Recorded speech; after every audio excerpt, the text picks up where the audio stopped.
Korea, but in all parts of the world. Down, it says now. Welcome back, ladies and gentlemen, to the Intel Extreme Masters PyeongChang. We have 2 series down for the day here on the main stream, but 3 more to go. As one of our players from this next series has already advanced through her round of 16 match and will be going up against a Chinese representative. To my left-hand side, joining me to start things off, we have Johan Todd Merlo, we have Nathan Nathanius Fabricant. I can never say your last name right. It's just Fabricant. We've Americanized it. It's good. There you go. And looking at our next series to come, of course, quite the clash. But let's kind of just recap what we've had so far here. You were just commentating our last series, Nathanius. Oh, I had both of the last 2. You did actually. Got you. You've been a busy guy. Yeah, it was fun watching Zest just kind of make these fine adjustments, and Stefano kept things very interesting. You know, it wasn't for a 3-1. You always had that moment where you weren't sure what Stefano was actually going to be able to make happen, or what he would pull out of his hat. Yeah, there is always that mode as well where you think to yourself, someone like Stefano, having been so prevalent in the past, can potentially always have those wackier builds, something from the past, even bringing that forwards. Oh yeah, I think he definitely ignited that fire in a lot of us for a moment. I was believing, after he was up 1-0, I was like, really, is this happening? Because it's Zest that he was going up against, one of the absolute best out there, and a top 2 finisher in the Korean qualifiers. So he made us believe, sadly, it wasn't meant to be, but it was cool to see a closer match than just a 3-0. Yeah, and very commonly from our Korean qualifiers here at the Intel Extreme Masters, oftentimes they go very far and deep in the tournament. So we'll be waiting for that as things go on. You just saw the schedule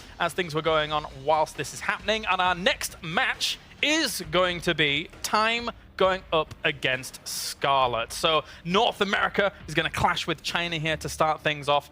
And I just kind of want to talk to you guys first about Scarlett, a player that has gone from rise to rise to rise in the international scene, and right now is sitting in the round of 16 of GSL. That's a big, big testament to the skill of Scarlett. Scarlett just has an amazing story. She's been playing the game for so long. She's been climbing so much. I think back to the early days when they were doing, I think, qualifier tournaments just to get to tournaments to play in open brackets, and she won a big one, and that was where she broke out onto the scene, and everyone was like, who is this? And she has just been, Scarlett has just become one of the staples of the American StarCraft scene. You think of American StarCraft, you think about Scarlett, you think about Neeb, you think about Special. She is right up there, and she goes toe-to-toe with the best of the best.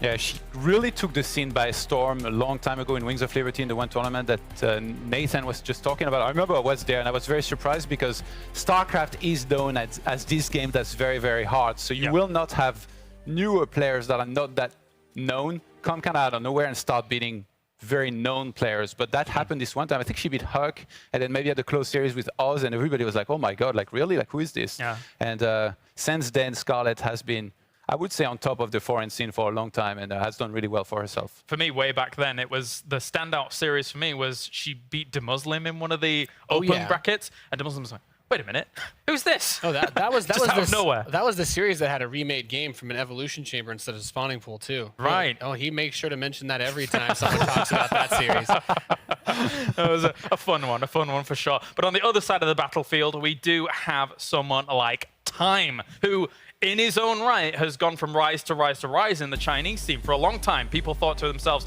Ayasonu, he's the big dog of China. Yeah. But no, Time is now there. He's the new blood, not just in China, but in the StarCraft 2 scene as well. Like, China is a country that has a very strong reputation in terms of real-time strategy games, even before StarCraft, but they've always had very strong players. It's been shifting from one another, though, I would say, in StarCraft 2.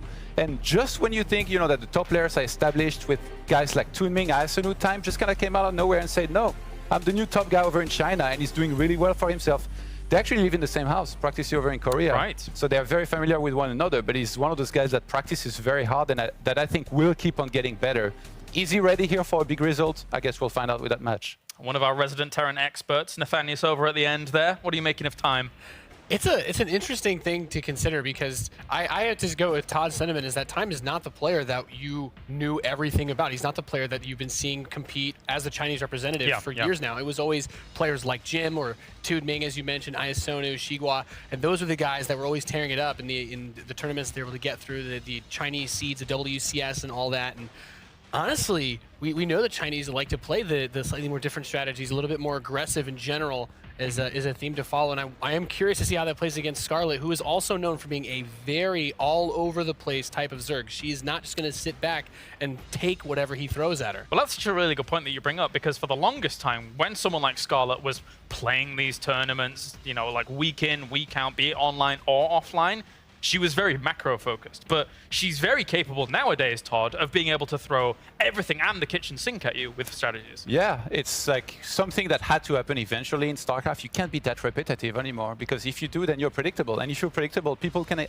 They can kind of abuse that, you know, they can use it to their advantage. And all alike, the same can be said for Time. As much as it's a Terran versus Zerg, and you expect, you know, the traditional 3-base bio and all that, maybe he just goes mech, maybe he throws in 1 or 2 proxies. Like, you never know, it's a best of 5, and many different maps will be played.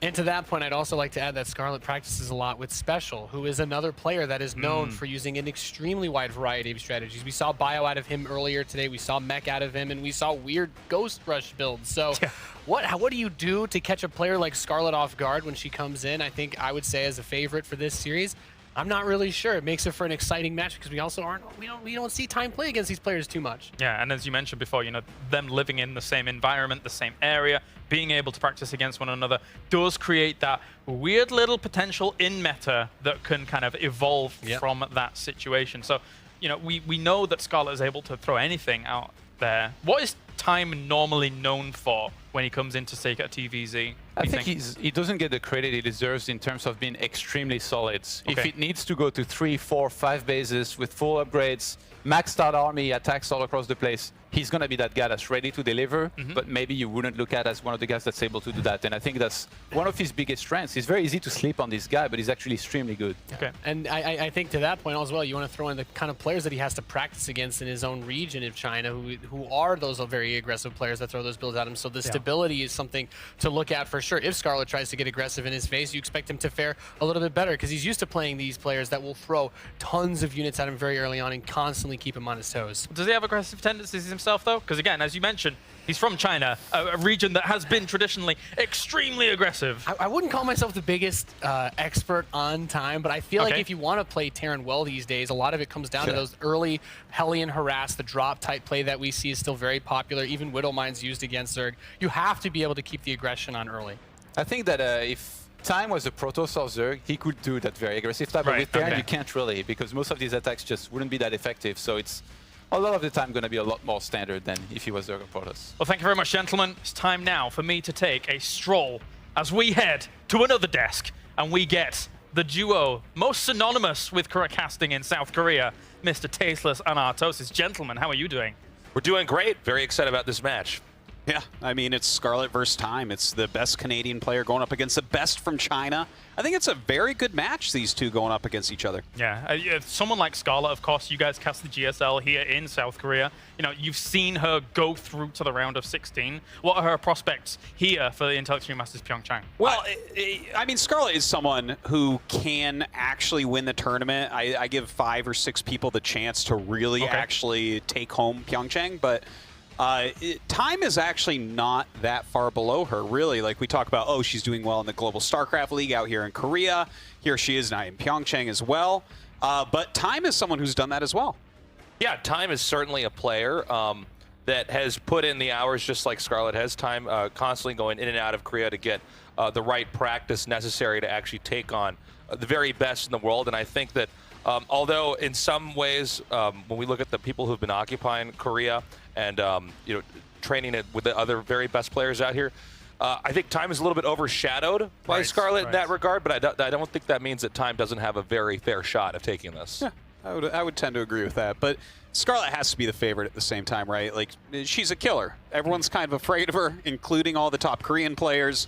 She can take him down. She can take down anyone in the tournament. Yeah, I mean, Terrans have had to throw more varied builds, it seems like, at kind of Zergs or even any kind of race that we've seen so far in this tournament. Do you think Time's going to have to bring a lot of variance to defeat someone like Scarlett? Oh, geez. I think that that's obviously a way that can really help. But the thing is, Scarlett's so solid. Like, she's one of these people that always qualifies for basically every single tournament out there. And when you can do that as a Zerg player, I mean, everyone's trying to throw these different strategies at you, but she can block everything. She's just such a strong defensive player. She plays the long game so well. And I think it also should be noted that it's not really just about the strategies in this case. Scarlett's also got great overall execution. Even if you know what Scarlett's going to do in a lot of the games that you're playing against her, you still might not be able to stop it. Right. And I wanted to ask you, Nick, specifically, how does that interaction where they are living in the same house in Korea, practicing with the very best, kind of impact this match? What do you think?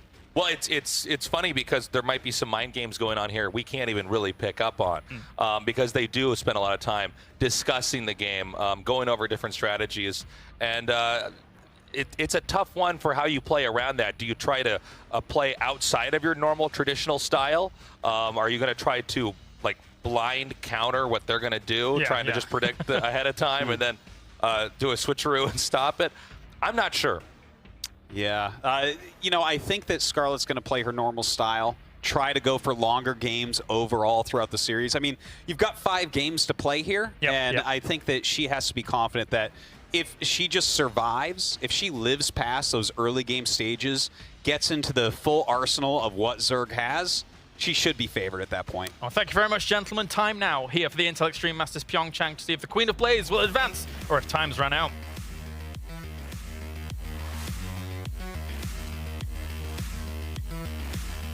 All right, we are going to be hopping into game number 1 in this best of 5. If I had to pick a favorite Artosis, I think I'd probably be going with Scarlett here. Yeah. But maybe I'm just a little bit biased. We, not long ago, were broadcasting her match where she dominated in the round of 32 in the Global StarCraft League here in Korea. Well, she's a super strong player, but look, Time is still up and coming. We haven't seen his full potential, whereas Scarlett is kind of already on top of the world, right? She's one of the best players out there. Can she kind of retain that and defend against what Time is going to bring her way? I think a lot of people are going to say yes, but you cannot underestimate this Chinese player. Certainly not. This was mentioned briefly before the match had started. China has always had a very rich history of great players coming out of real-time strategy games. And Time is no exception. There's been a lot of fighting within the top Chinese players to see who's really on top, and it does appear that Time is currently the very best China has to offer. So I think he's going to bring us some great games. I know for sure he's got a lot of people back at home rooting for him. Oh, no question about that. The Chinese scene, the fans are just ravenous. They love it whenever one of their players can get very deep into a tournament. And here we are. It's IEM at PyeongChang 2018. This is going to be a good match. It certainly is. Do you have any predictions as far as the exact score here? I feel like Scarlett should be able to take it 3-1 or 3-2. But game 1 is going to be the really important game here for Scarlett. We're going to be on Eastwatch. It's a big map. I feel like this is going to be a little bit Scarlett favored. So she's going to need to take this to prove to us that she's going to take this series down. Yeah, I think that's a great point. When you look at game 1 between two players, that's usually a very good litmus test of where exactly we're going to end up here. So introducing our 2 players from Canada. In the bottom left, in the blue, it's Scarlett.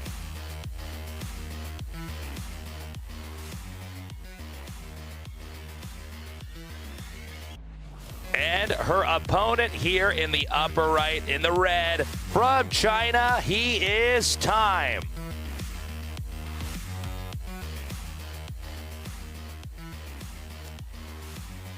All right. As I mentioned before, the map is Eastwatch. This is the biggest map in our map pool for this tournament. And this means a lot of things within StarCraft 2. If you have a really big map, it's a little bit harder to be aggressive against your opponent, to actually attack. You know, you have to walk your army all the way from your base, where you've made your army, to your opponent's base. But in that time, your opponent, they see the army coming, they can make more units themselves, they can get into defensive positions. So it's just hard to be aggressive. And a lot of the time, this helps out Zerg players. Certainly, if you're a Zerg, you want to be as far away from your opponent as possible. And this really comes down to the way that race operates. You want to be able to continue to expand. Unless it's a Zerg against another Zerg, in which things are obviously going to be different. If you're a Zerg and you're against a Terran or against a Protoss, you want to out-expand your opponent. The more expansions you have for longer, the more ahead you are likely to be, since Zerg has the easiest time expanding overall. Now, how is Time going to try to play on a map like this, where it is very big, it is very open, and it's something that Zerg can exploit? He might have some very specific attacks set up where he has to execute them in a very small window of time. No pun intended there. Or they won't work. Well, you know, some of the things that we normally see in a standard professional level Terran versus Zerg matchup would be things like a very aggressive early harassment from the Terran player. Can you get in there? Like, for instance, see this Reaper. This is mostly a scout, but you're trying to kill something. Can you perhaps kill a drone off one of these workers? Can you pick off some Zerglings? Maybe just slow Zerg down a little bit. And during that time, you'll normally see Hellions in production. You know, they're going to drive around, they're going to try to pick off some drones, try to keep that Zergling count down. But after that, it's mostly going to come down to more powerful attacks, trying to hurt the third base or deny the fourth base of Zerg. And of course, it's not always about stopping an expansion. You can also try to come in there and just shave off workers. If you can get any kills on any of their workers, you're going to slow them down in that sense as well. And I think, to what you were saying, getting those Hellions out right away and trying to mow down a large number of workers and really interrupt the economy for the Zerg is definitely a good bet. Well, it's an important thing indeed. Now, we see from Time, he's actually going for very fast tech units.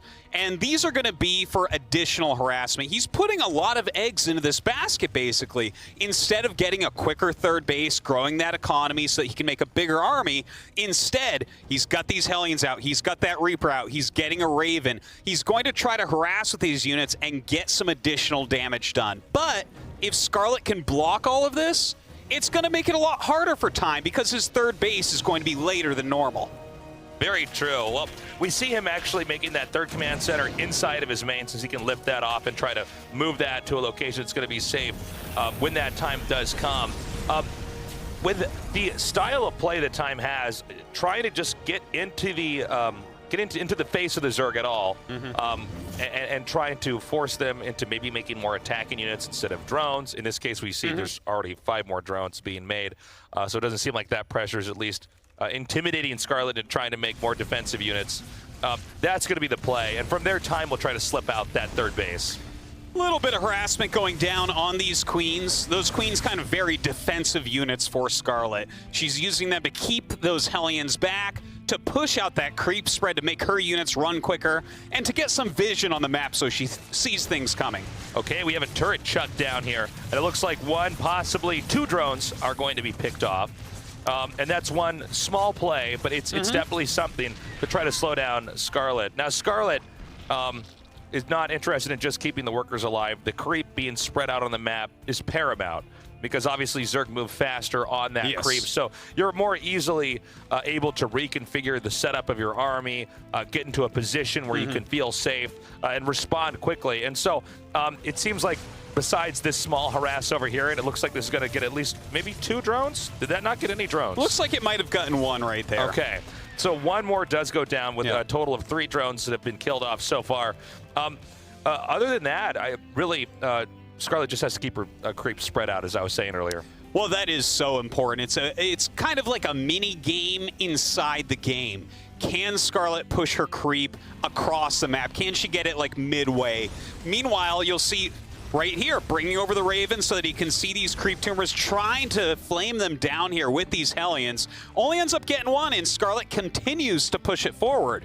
So, now, that creep, if you walk on that as a Terran player, as a Protoss player, it gets scary, man. The Zerg units, you move extra quick. They can see what you're doing on that creep. So that is going to be of the utmost importance for Time to get rid of it. Now, we have Scarlett taking the gold base down here at the very bottom, and this seems to be that window of time in which our player Time thinks he can actually attack in here.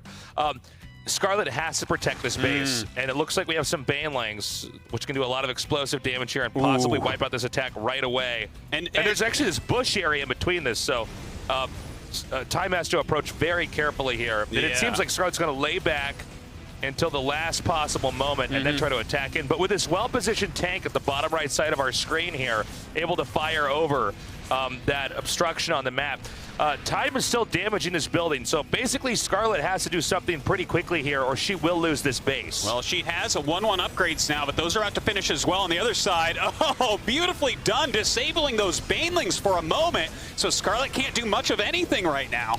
And it seems like Time's going to continue to push in here. And at the last moment, we see Scarlett try to close in that hatchery, that critical structure, at about 5% of its remaining health. And if a few more tank volleys manage to be fired off on that, it will be taken out. But for now, it looks like Scarlett's bought some time. Time coming in right now with that Raven. It will get picked off as well. Scarlett surrounding this army and forcing it back, but Time turning around. He might try to harass a little bit more with these units. Yeah, this is actually a tough situation here because if Time really wants to commit, then he might end up losing more units. We see that drop actually happening. It looks like Time actually faked out Scarlett here. The hatchery is unable to be saved, and that's a big victory for Time. That is a critical moment like we were talking about before. The 4th base is a very important one to battle over, and Time has won that battle, knocking it out. Going ahead, dropping into the main base of Scarlett. Doesn't look like anything else will get done here as Mutalisks come out to chase away this medevac. So the remainder of those units should be wiped out, or at least pushed back across the map here. But this is a very great moment here for Time, and I think that Time has to then use this opportunity properly and try to gear up and come in with a second big attack and try to wipe out that same area, because the moment that Scarlett lost that, she immediately began to reclaim it. But right now, until that hatchery's done, it's not really being utilized. So Time from here, I think, will just gear up and push out, and the second blow may be even more deadly if Scarlett can't manage to fend it off. Yeah, you're very right about that. Like the first main battle, Time was victorious in. He gets that 4th hatch. But look if you look at the mini map in the bottom left, you see all that purple. That's creep. Scarlett has creep all over the place. She's now taken a 4th base again with that gold base, and then a 5th base up top as well. But here is Time. He's scanning, taking down some creep, and now going after this hatchery. You know, this is tricky as a Zerg player, even though, as we were saying at the start of this broadcast, this is a big map, and Zergs tend to like that. That doesn't mean it gets really, really easy in a much later part of the game when you have one base way at the top of the map and another base way at the bottom. So Scarlett has to be doubly careful to try to defend all locations evenly. Now, it seems like because that gold base was reacquired down there at the southern part of the map, there's a larger income coming in for Scarlett, which she could, of course, spend on a larger army. And there may be an opportunity, I think, for a big counterattack. In fact, I think that's what's going to have happen right now. Oh, Thor sitting there on defensive duty. The Mutalisks get turned around. The Lings and Banelings continue to charge in, but Time has turned around most of his army to deal with this. Now, the moment that Scarlett identifies the counterattack's not really working, hold on, looks like Scarlett's going to try to come in here and wipe out a few workers, but doing a very good job there by Time. He splits up everything fairly evenly, so not too many casualties over there. But back here at this 4th base for Time, you can see Scarlett's looking and waiting to see if Time moves out. Scarlett will most likely try to counterattack, and that's really because Scarlett has almost total map control at this point in time. Now you see just how quickly Time is playing right now. That is actually his view in the top right camera here, trying to get a drop done, but he's still attacking the main force as well. Sees a huge army of Scarlett, but doesn't run away. From here, you can see he's just going back, checking his production while he's actually withdrawing that push. And from his position, the map is actually quite a dark, scary place. Anywhere he moves out could be a potential ambush, and that's why he has to be very careful to cross his T's and dot his I's.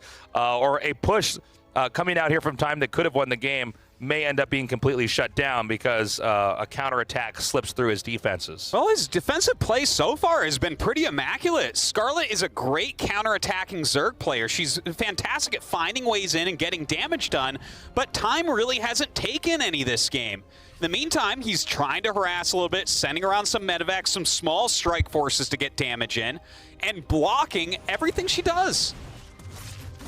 Okay, this is a great attack here by Time. Coming down, there's nothing to defend this hatchery, and a great maneuver. It's been taken out, and now at this point in time, you could see with one more base down, Scarlett's going to have to scramble to try to reclaim another location. And this is a small army. This is why if you're a sneaky player and you could manage to move through a map, as I was saying earlier, completely overall taken up by the Zerg. If you can slip through there and actually surprise Scarlett, you can take out a base, and that forces Scarlett to completely try to reassemble her position. That's right. If you're out of position as a Zerg player, a Terran can get in there with a tiny amount of units. Look at this drop getting in the main base. 5 drones killed, 7 drones killed here now. This was really worth it. Some good damage done, and keeping Scarlett busy in the meantime. You know, I will say, though, despite how well Time is playing, he does not have a clear closer. And somebody like Scarlett, the longer the game goes on, if she hasn't been defeated, I think she's only going to try to push herself into a better position. So despite how well Time's playing, I don't really see an ideal way for him to move all the way across the map and actually close this game out.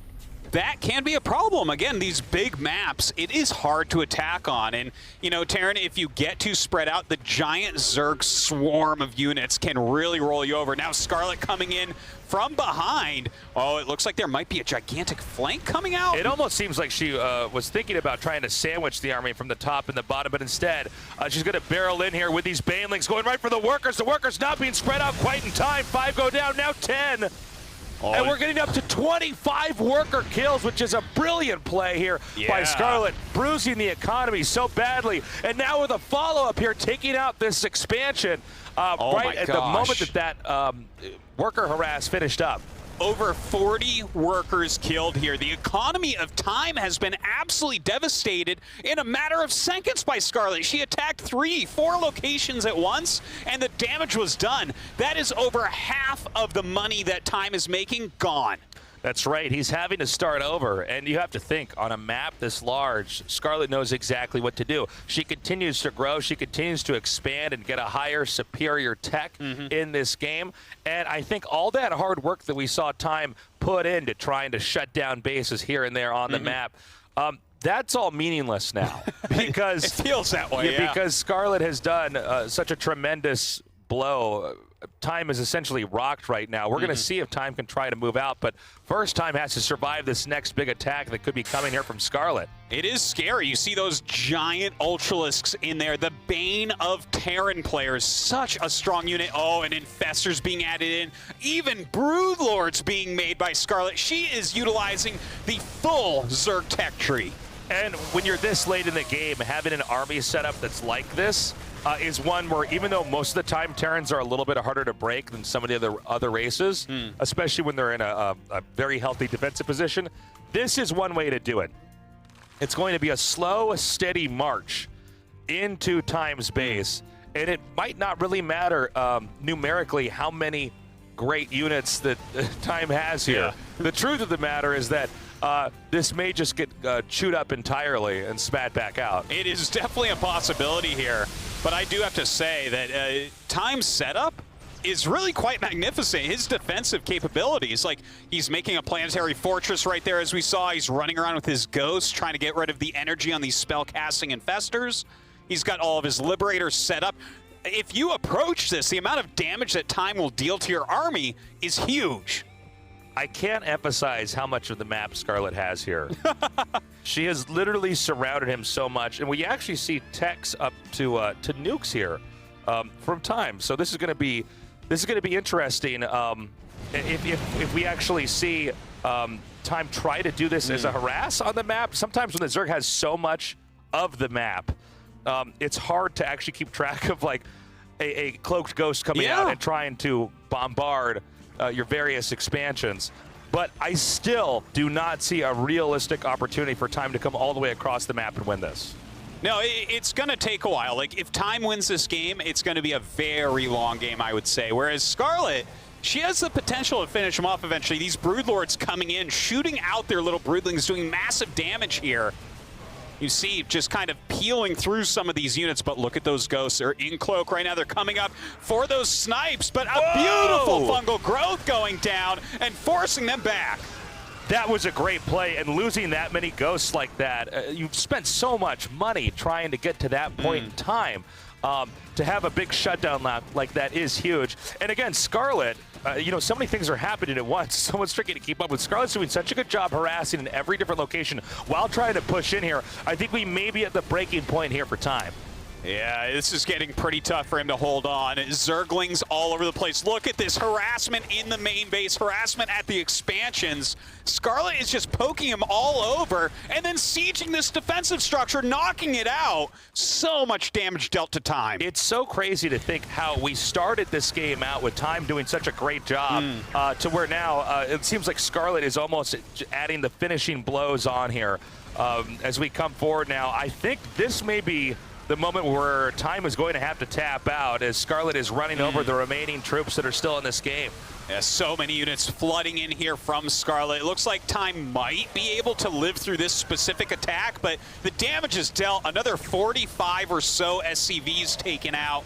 There's nothing left for Time, and GG is called. Scarlett will take game number 1.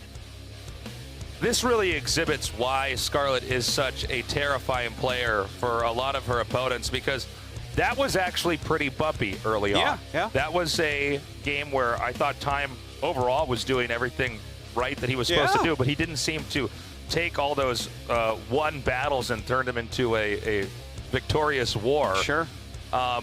And because Scarlett was patient and continued to, once there was any expansion destroyed, Scarlett then takes 2 more and continues to grow. Eventually, Scarlett on the map was just too big for Time to realistically grapple with. And from there, Scarlett attacked from, I think it was 3 different locations at once.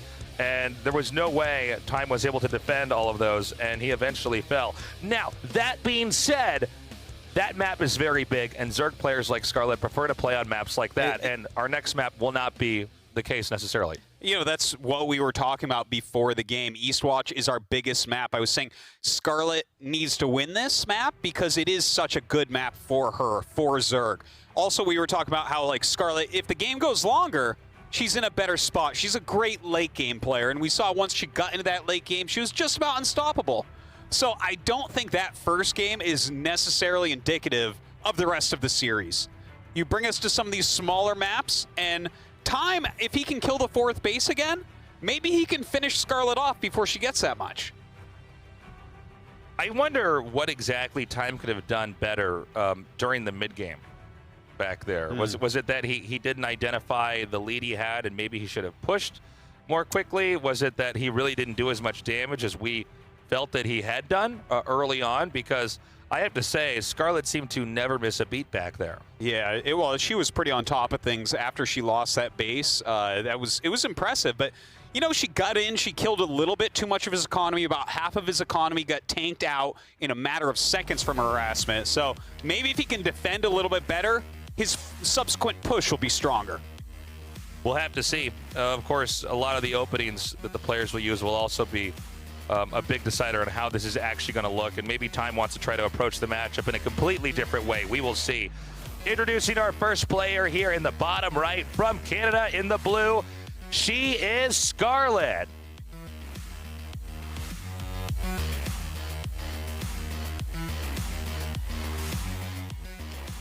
And her opponent here in the upper left in the red from China, he is Time.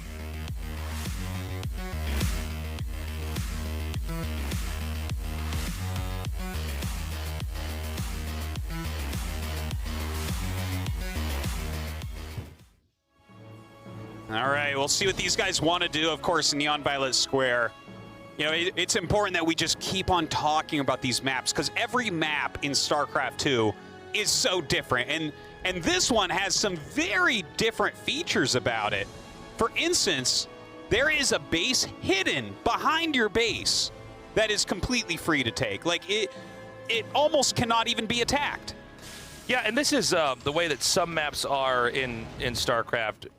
A lot of what makes a map what it is where are the expansions located, and how can each player, utilizing their race, try to acquire those different expansions, defend them, while at the same time trying to deny the acquisition of their opponent's expansions as well. And on this map, the fact that you are given essentially a free base, it's all the way, it's actually behind like where you start as far as the directions players attack out on the map. So some players will take that free base right away. Others will try to take a more risky base early on. If they secure that, then they have an even easier time in the mid game or late game. Yeah, because they take that free base later on. That's a really important thing to point out, because a lot of the time, the tension in this matchup in Terran versus Zerg is over that 4th base. So if you don't have to go as far to get it, it's harder for the Terran player to attack in to really do the damage to that. So in that way, it can be quite good for Scarlett. But the map is a little bit smaller. Can Scarlett get as many expansions when she needs it? Can she get that creep spread out as far as it was in that previous game? Well, that's yet to be seen. So, as this game goes on, we do have time with one scouting unit out here trying to get an idea of what direction Scarlett really wants to take this game, to try to see the pacing of when the acquisition of those expansions are, or where they're at. And behind that time, because Scarlett will be so preoccupied with this Reaper, will try to take a base of his own. You know, it looks like it's a very similar opening from time to what we saw in the previous game, but from Scarlett, look at this. That is a very quick layer. Normally we see this after the 3rd base is taken, but instead she's rushed right up to it. So this could be a very aggressive play from Scarlett, which she's not as well known for, but she definitely has that range within her. Nice pickoff there by Scarlett. I almost feel like what we just saw there with that Reaper being picked off is an indicator of where time is psychologically right now. Okay. You don't normally see that happen so quickly, and we actually have a Nidus Worm tech, Artosis. Let's talk about this. All right, well, the Nidus Worm, this is going to be an extremely aggressive play from Scarlett. This can transport your units across the entire map. You can make the other end of the Nidus Worm in the Terran player's base and pop out all your units there. And I feel like she's doing this because of that free 3rd base. Terrans almost always go for the quick 3rd base because it's so easy to defend, but a Nidus Worm gets around that. And this is a moment where we'd say that one feature of a map that you would normally say is something that can be taken advantage of can actually be used against you, because they know that players are going to be so tempted to do that. So in a moment here, and we'll have to see how quickly time can respond, we're about to have this attack commence. Now it seems like, excuse me, it's actually, we're already off to it. And from here, time is in a very bad spot. You can see Scarlett's now wedged herself in between the ramp that goes into the main base and the new expansion here at the bottom. Yeah, a very tricky place that she came out with that Nidus. He was not expecting it. So this 3rd base that's building, that's going to get canceled. No way to keep that alive. But I think that time can defend everything else here. You know, he's sitting on top of that ramp. He's getting Liberators, a Siege Tank, all these things. Oh my God, another Nidus coming up in the main base. This is a great play here. And as we could see, okay, good job there by time, shutting that down immediately. It's paramount to time that he actually reclaims this lower expansion as soon as possible. And Scarlett's doing a very, I think it's a very smart play. Taking out these depots here means time can't produce until he's made more supply depots. So this is, yeah, we can see those coming up right now. But this means that tempo is really going to Scarlett. Scarlett also expanding while basically having time in a crippling position. Yeah, it's pretty tough, but time floats his command center elsewhere. We'll try to get mining from that immediately, but you have to break through that set of units for Scarlett. If she can make those units valuable, if she can trade them out well, that's going to be a big bonus for her. Scarlett continuing to hold this position, a bit of a no man's land between the high ground there for Terran and the low ground for Zerg. And we see now a scan come down here, time trying to evaluate when and where he will try to come down here. And this is a smart play by Scarlett. Scarlett evacuates a large number of her army back to her main base and says, okay, I've got the lead I wanted. Now I just have to play the rest of this game properly, and I should be able to close this. Yeah, giving up that ground was extremely intelligent here from Scarlett. So I would say right now that she definitely has a bit of an advantage, but there's a lot of strong units that time made there to defend. He's got multiple Liberators. You see him sending them out now, trying to do some counter damage with those. He has some Siege Tanks, some Hellions. Really quite a nice toolbox of units to work with here against Scarlett's lead. And time's going to have to use this right away. We're going to see if this Liberator coming in here on the center right can actually pick off any of these workers. Keep in mind, if this is killed off and doesn't really do anything, and it looks like it really won't do anything, great play there by Scarlett, then time maybe further and further behind. A second Liberator coming down here. Let's see if this attack is executed a little bit better. She's just so ready for everything. A Spore Crawler there for anti-air defense. Additional Queens waiting, immediately attacking it. Both of the Liberators get picked off, doing absolutely no damage. Okay, Time has to do damage with this attack coming up here, or he is going to be in real hot water. We see Time coming up here now. The Roaches and the Ravagers are in position, and again, that army bounces off of Scarlett, and I think similar to, at least in feel, to the last game, Time has no idea how to end up getting ahead once he's been behind. Yeah, it's so tough for him, right? He lost a lot of mining time. He did have some valuable units, but with both the Liberators dying and going onto the creep, as soon as he sees that creep, you know, you become hesitant attacking a Zerg in that area. And he's unable to do anything. I like the fact that he turned around, because I think it would have been suicidal to go forward. But at this point, you just have to give Scarlett the nod. She's definitely very far ahead right now. So we have a few more Hellions coming up here. It looks like Time's going to try to once again come in and see if there's any available workers that he can get kills off of. Scarlett defends that easily, and you can see in the center of the map, Scarlett is extending a highway of creep that is going to eventually be used to have an army march all the way through and probably take this expansion. By the way, this expansion that Time took, if we can get a shot of this base, the third, this is a pretty bold base to take. Considering that there is still a free base in the upper left corner of the map, which is what we were highlighting at the start of this broadcast, it seems like this is going to be tough to hold. Well, it's certainly a very forward expansion. I think at this point, you know, Time just has to take a few risks here and there. You can't play safe and come back from a situation like this against Scarlett. She's got that advantage. Now look, she's coming up, attacking these rocks to open up an attack path into this third base. And she's going to be able to open that rather quickly, but a couple medevacs coming to the other side, seeing if they can get some damage done on Scarlett. Okay, a small army is going to be unloaded here into the main base. We don't see anything here to defend just yet. Hopefully Scarlett has something inbound to try to deal with this, because for now, this is going to be a lot of workers that are picked off here, 14 already.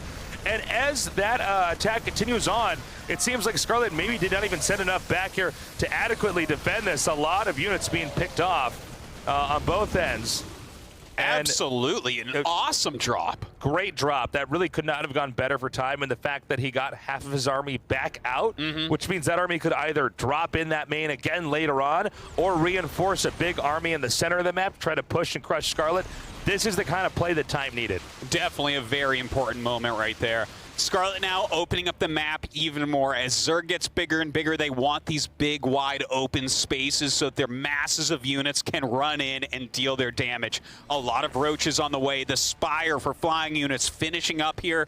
Vipers coming out as well. Those flying spellcasters that are so important against units like Siege Tanks and Liberators. Scarlett is starting to look scary, almost at 200 supply already. Again, Time taking another base here. In this case, it would be his fourth base, just in the top center of the map. And with that base being taken, there's always the opportunity that Zerg could have another location that he could try to strike. In this case, it seems though that Time is already going to try to address some of this by pushing out into the middle of the map, which is really where Scarlett's going to have to devote a good amount of her attention. Well, right now we see Scarlett's first-person view starting to spread that creep a little bit more, preparing all of her spellcasters and her army, trying to keep that production up as well. She knows that the battle is coming, and here she goes. Okay, this attack is coming up in this location. You can see in the center left, Terran has a pretty good position, but with these great blinding clouds, those tanks are basically made useless for the time being, harpooning one of the tanks into the army, and a great victorious fight there by Scarlett as she continues to press forward. Almost no units left over for Time. Scarlett just overwhelming everything. As you said, those blinding clouds just doing so much work against the powerful siege tanks of Time. We see a counterattack here by Time, but I don't think this is going to be anywhere near as impactful as this main army pushing through into the main up here. I gotta say, this should just be the beginning of the end. And from there, we're gonna have to go to game number 3. GG, Scarlett right now with a 2-0 lead. Wow, Scarlett's really playing amazingly so far here today. You know, she just took out Cham, one of the best Mexican players, 3-0 in that round of 18. Now here she is against Time, up 2-0. One game, a big, long macro game. This second game, she opened it up extremely aggressively, something she's not necessarily known for, but she executed it well. She pulled back into a big game from there and was still able to finish time. You know, Artosis, this is what makes Scarlett a great player, is the fact that she could have a variety of different strats, and somebody, even a player the caliber of Time, who is easily the best player in China right now, is unable to get a proper read on what's coming his way. So I actually thought a lot of this series was going to simply be mechanical victories there from Scarlett, where too much, too many, and it's all too late in this case for Time. But honestly, I thought that opening she did in game number 2 really exhibited a lot of understanding of how Time sees the game and how Time will try to exploit the map, where he'll check for anything to surprise him, and she totally duped him. Well, you can see he is definitely not in a good mood after that one. His hand on his head, probably trying to think out, what do you do next here? How do you take out Scarlett, who has beaten you in the macro game, who has beaten you in the rush game? This is such an uphill battle. To come back and 3-0 Scarlett, well, that would be the comeback of the year. I would love to see it happen. I don't know that Time can pull it off. There does seem to be a theme in general here, and I had the opportunity to be following Scarlett's game on the B stream when we started today here at IEM PyeongChang, and it was the same story with her match against Cham. She just had too much all the time, and as a StarCraft player, that's really the scariest thing you ever have to deal with, is somebody who's always able to master the economics, because they'll always be ahead, and even if they make a mistake, if they're that far ahead of you, it's kind of okay because they have money to spend. And I think that's going to be something that Time is really going to have to wrestle with and come up with some kind of insane strategy if he's going to overcome it. I think those are the hardest players to beat. It's a really good point. A lot of the very top champions, the legends of StarCraft, are those players who are best known for making a lot of units. And Scarlett's in that category. She is just a beast in that way. So it's something very difficult to deal with. Time is going to have to get more damage done this game. We're now going into game number 3. If you're just joining us, Scarlett right now up 2-0 in this best of 5. So Time needs a reverse all kill here. Winning 3 games in a row, or he is out. Introducing our players in their locations. In the bottom right, in the blue from Canada, she is Scarlett.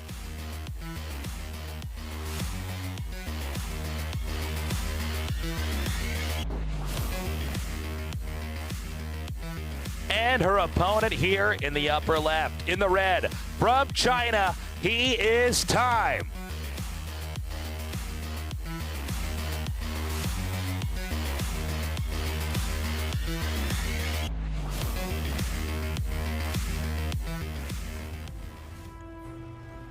What will we see this game from Scarlett? She's been mixing it up. Normally it's the Terran player that mixes it up a little bit more. They try to, oh, am I going to play a little bit greedily this time, try to get a really big economy? Maybe I'll play a little bit aggressive this game, try to catch you off guard. But Scarlett has been taking over that role here.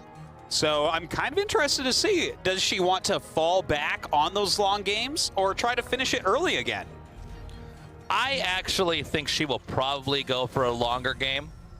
I think that's where she's most comfortable, and I think the way that she played game number 2, being very sneaky and aggressive, it doesn't seem like the Scarlett, at least that we've been casting, to try to do something aggressive the second time around. Now, that being said, maybe that's too predictable, and that's, in fact, the exact opposite of what she wants to do. Sure. There's always a little bit of a poker game going on when you're playing StarCraft, as you're trying to predict how your opponent's thinking, what you show your opponent versus what you don't show them. Sometimes you can throw a red herring out and completely lead them down the wrong path and counter them that way too. So we'll just have to see. Mind games are a big part of StarCraft, as you say. Now the Reaper going to come over. Oh, wow. Just barely can't get the drone in time. The hatchery does start. So a normal start here from Scarlett, going into 3 bases, already very different from what we saw in that previous game. Whereas Time, on the other hand, this looks the same. He's taking his gases. We'll see if he goes for that starport once again. But yeah, there it is. Time keeping that same build order, even though he has not been able to win with it yet. You know, in this game, I do wonder, like, for instance, with this Reaper that we see moving around, will Time lose that? Remember when in Game 2, it's almost not as significant as the big Nidus attack that we saw, but losing that Reaper for no reason and losing complete detection on the map was kind of an indicator, I think, that Time wasn't in the best state of mind. Yeah, well, if he loses it this time, he might lose the game because it looks like Scarlett's going to get aggressive again. Wow, okay. An Overlord is being morphed. She's setting up a drop. She'll load Zerglings in here, drop them off the main base, and try to catch them off guard there. I don't think he sees that coming. Well, an ambush like this, going over the water here. Okay, good read here by Time. Time immediately spots this. He's scrambling to get defense over here. We see some Hellions coming down here. It looks like Scarlett's going to have to ditch this plan. But at the same time, a big attack over here at the expansion is underway. Oh, but Time is ready. He brings down these Hellions and just kills a bunch of Zerglings, forcing them out. A Viking will go ahead and deal with that Overlord, leaving just a few Zerglings left that dropped out of it. And it looks like all of this is going to be cleaned up. Scarlett really not finding as much damage as she was hoping with this early aggressive play. And this puts her in a bad position. Yeah. All those attack units she made, she could have been making workers. And the fact that Time defended all this and basically didn't lose anything of significance means that a counterattack here from Time, which I think we're about to see come up here, a counterattack from Time could cost Scarlett the game. And maybe not immediately, but if enough damage is done. Well, let's see what type of damage she can get done here. 6 Hellions coming in. Scarlett pulling the Queens back, making some extra Zerglings, but now the Hellions going after these drones. Okay, the Hellions looping around here. Now we only have now 8 drones killed off over here. And with the 1 Hellion coming up here, this should be the beginning of the end of that harass. But that was nicely done there by Time, coming in there and taking out 9 workers, which puts the overall worker count right now 35 to 42 with Scarlett still in the lead. Yeah, she does have a little bit of a drone lead, but you know, that at least it was some damage. Unfortunately for Time, losing that many Hellions, he no longer really has any form of map control. You know, Scarlett owns this map. To him, this is a dark and scary place. He's got like 1 Liberator out here trying to get some harassment done, but other than that, Scarlett is free to roam as she may. Scarlett now coming over here to test the perimeter of Time's base, nearly taking out the SCV that was making the 3rd command center. Anything to try to delay the setup of a 3rd base is going to be pretty helpful here. But yeah, for now, I think Scarlett's pretty much free to roam the map as she pleases. We see Time trying to utilize that Viking to try to spot around and see if they can find anything else available as far as intel goes to do any damage. A couple drones do go down, and he gets to pull it out before losing it. So good moves as long as you're actually saving your unit. Then it's definitely worthwhile harassment. Here's Scarlett continuing to try to expand, teching up a little bit, making more drones, but a lot of upgrades here on the way for Time. Really getting ready to get his army in order. You know, complete the pieces, get some medevacs out, get some siege tanks out, have his Marines upgraded so they can fight well against the Zerglings also. I have to say, Artosis, this is really starting to look like a pretty normal game. It seems that Time is actually going to do a pickup for a drop over here.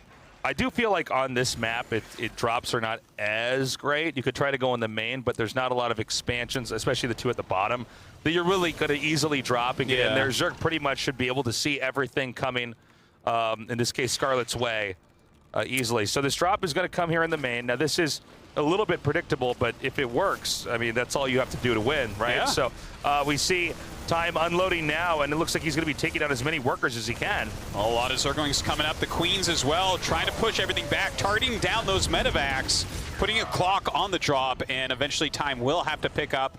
Still a somewhat worthwhile drop. You know, you shave off some of these Zerglings. You're reducing their army count for later battles. Time right now using this Viking to try to drive back as many of the Overlords as possible, just to keep the vision on the map as limited as possible here for Scarlett.